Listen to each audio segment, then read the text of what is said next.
Hello, hello, hello.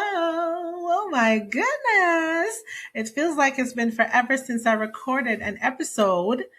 Listen, this is going to be a very short one today because I have to get out of here to catch a flight very soon for tonight. And I'm heading to New York just for a very quick training for a couple of days, Monday and Tuesday. Um, and so I didn't want to not record because it feels like it's been a while and I don't want to leave you waiting too long.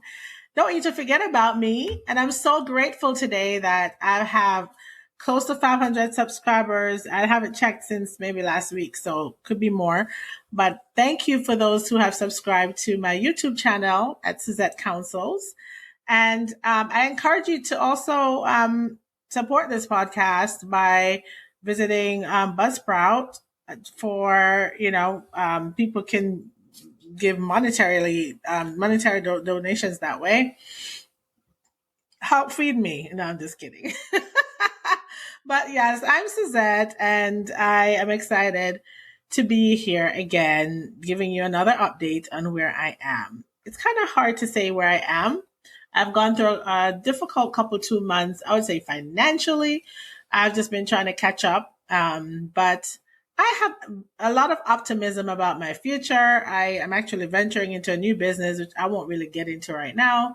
But I'm very thankful that I have this opportunity to continue to feed my family as a single mom, right? I get to provide for them. And so I'm thankful for the opportunities I get that seem very promising, right? For me to be able to provide in a bigger way.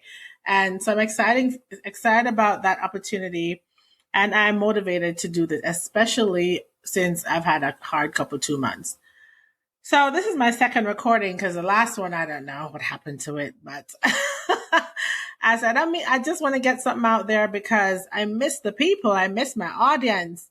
And I'm very thankful for the new people that have joined me and on YouTube and wherever else you have been listening to this podcast. Thank you for listening to this voice. Let's see, I wanted to update you a little bit on things. So my son, Noah, I think over the past year, he experienced a bout of depression and anxiety and, he's been doing well. But more recently, I see that trigger that has caused him to want to go back into that state of depression. And I haven't been so worried about it, but I feel like God has equipped me to be there for my son. And I'm just so thankful that I have the ability, the know-how to help encourage him. As a mom, I am a therapist, but it's so different when you're watching your loved one go through something like that. There's nothing like having a front row seat or an upfront close personal experience with someone who's going through that. And I do think it is a privilege for me to see this as a therapist, knowing what my job is, to see my own go through this. I don't love it. I hate it. But I also look at this as a testimony for him in the making. And so I'm grateful for how far he's come, but I know there's a long road ahead and I'm exploring all these different options for him. And I've been in communication with his therapist and just it's good to know I have a community that's working with him. He has this church family that rallies around him, Deeper Church. We're so grateful for Deeper Church. They are just an awesome set of people. God has really brought people to that church who have helped to strengthen me and my family. And I'm so grateful. So yes, I'm heading to New York tonight because I have a training for a couple of days and I'm excited about that. But it's crazy. You would never know what someone is going through based on what you see from the outside. Cause it looks like I'm fine. And I feel fine for the most part, but I'm like, Lord, it's been rough over the past couple of months. But yes, I'm still optimistic. And I know some of you are going through rough times, right? Maybe it's financial, maybe it's family wise, maybe there's a lot of different things that could be going wrong. But I'm reminded of the scripture that says, not the one that says cast your cares on him. It says, lean not to your own understanding, but in all your ways acknowledge him and he shall direct your path. I believe that's Proverbs 3 verse 5 and 6. Right. And I've had to really acknowledge him in this season and be thankful. He's come through for me in the nick of time when I haven't seen my way. And though I still can't see my way sometimes, I have this optimism, this faith inside of me because he's done it before and he can do it again. If he did it before, he can do it again. One. Okay. So Ty Tribbett sings about that. And I know if he did it before, he can do it again and he can provide and he can be there. He said he will never leave you nor forsake you. So he has been there for me in this season. And though the summer months have come with some, financial challenges, I'm grateful that I'm still here and I'm still doing this. And I'm grateful for the time and space I get to be with my children. I get to build them up. Once a week I try to meet with them and, do prayer with them, speak the word with them. I acknowledge them for their efforts. And I also talk about areas that they need to correct. And I try to instill the values in my children that are important. And when I see things that I'm not pleased with, I address it. But for the most part, I try to encourage them and let them know who they are. And sometimes I'll send them a video beforehand or just something for them to watch so that we can have a dialogue about it. Because I just want to keep teaching them. They are my ministry. And so I'm so grateful for this season of my life where I get to pour into my children. My children range from the age 20 to down to 6. 20, my boys are first, and then my girls came. I have my son Aaron and my son Seth, my son Noah. They're 20, 17, and 16. Let me not age them. And then I have my girls, Rachel, Grace, and Lillian. And they are, Rachel's about to turn 15. Grace is about to turn 13, and Lily just turned 6. So I get a lot of help, thankfully, with Lily, although sometimes I have to ask them, can you please look out for your sister? Mommy is doing too much. I'm in this single life. I need as much help as I can get. And so I'm grateful when they do volunteer, when they do step up. But sometimes, they're teens. I still have to ask them, yeah, please help mommy. Please help mommy. I have to remind them, please get your chores done. Please do this. Please do that. It's a mom's job and it's never done. But I'm so grateful that I get to have a front row seat in their lives. I have so much gratitude, even for what I've been going through with my son, to get a firsthand experience as his mom and as a therapist to see this close up. Because I'm dealing with parents who have teenagers and parents themselves who are so depressed about life.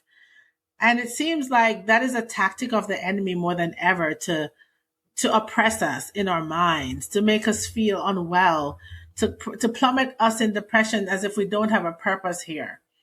But I want to encourage you that you look to God. He is the author and the finisher of your faith. He's the one that refines you when you're going through the process. I believe my son right now, he's in his testimony in the making, and I have such great optimism for where God is going to take him. I'm no longer worried, but I just continue to pour into him. I continue to love on him.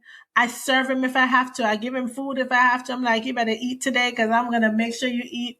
That's me being a mom. And I am grateful for the privilege to be a mother to 6 beautiful souls. It's not something I'm ashamed of, but something I'm proud of.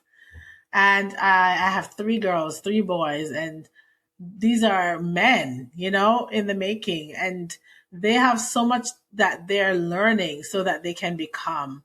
And they're also seeing and watching their mother become. I'm becoming, more than I am now. And you're becoming more than you are, where you think you are. Perhaps you're stuck in a place. You find yourself mentally stuck and you can't get past a certain point. Something has triggered you. Something from your past is plaguing you. I want you to consider that, okay, you don't know what tomorrow is, but it's important that you know the one who can help you overcome, and that's Jesus. If you could just step inside of his tower. The Bible talks about us being the saints run into that tower. That's where we receive our strength from Jesus. He is our strong tower.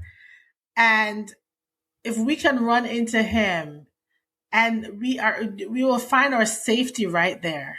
He is my safety net. That's why I coined this podcast, Married to His Will, because that's where I'm feeling safe. When I'm messing up, when I intentionally mess up, when I'm not messing up, whatever, I feel safe in Jesus. We sang a song today called Alive in You. I come alive in Jesus. I'm alive in him. See, this my YouTube channel is called Suzette Counsels, and yes, I tap into what counseling I can, with clinical resources and things like that. But for the most part, I'm inspired to come on here and talk about God because he's the one leading my life. I thought I was stuck in a place I couldn't come out of, and he took me out. He told me I didn't have to stay there, and neither do you. You don't have to stay where you don't need to be. One of the greatest gifts God has given us is free will. Granted, we fail him a lot of times, but that's why Jesus came on the cross. He died for us. And not that we should take it as a license to go sin and do whatever we want to do, but you can trust in the Lord with all your heart when things don't go the way you think they should. When things are taking an unexpected turn. And I have to say, things shifted, things took an unexpected turn during the summertime, and I've had to depend on God more than I ever have. And perhaps you need to depend on him more than you ever have. But there is something on the other side of this. God has a plan for you that's greater than your imagination could ever show you, greater than your heart could ever express. I created a vision board this year. It's on my wall in my kitchen. It's like right in my dining area. And I look at it and I still believe I'm going to reach those dreams. And when things don't look like what my dreams are in my heart, that's when I know more than ever that it's not going to be up to just me, but God has to be the one to help me. And a lot of things you're struggling with, it's a God thing. A lot of things you're holding on to and you think you have to control the outcome is a God thing. And he's like, let your hands off the reins and let me hold on to the reins. Let me be the one who holds on to the wheel. Jesus, take the wheel. Yeah. And I'm just encouraged that if God did it before, he'll do it again. Like Ty Tribbett said, if he did it before, he will do it again. Listen. If he did it before, he'll do it again. Do you believe God can deliver you out of that situation? Yes, he can. You don't have to remain stuck. Yes, where I was an impossible situation. Who am I to say I'm leaving my ex-husband and I have 6 children? That's a hard thing. The family was together, but guess what? It was a place that I could no longer grow in. And I am determined to become who God wants me to be in this life. And I can't allow anyone to stop that. And I realize that if I don't take care of myself, I can't be around to take care of my children. And if you're suffering in a place where you're not caring about you better know you're not caring about your kids properly either. If you're a single mom and you're out there, I hope you hear me well. Your self-care is important.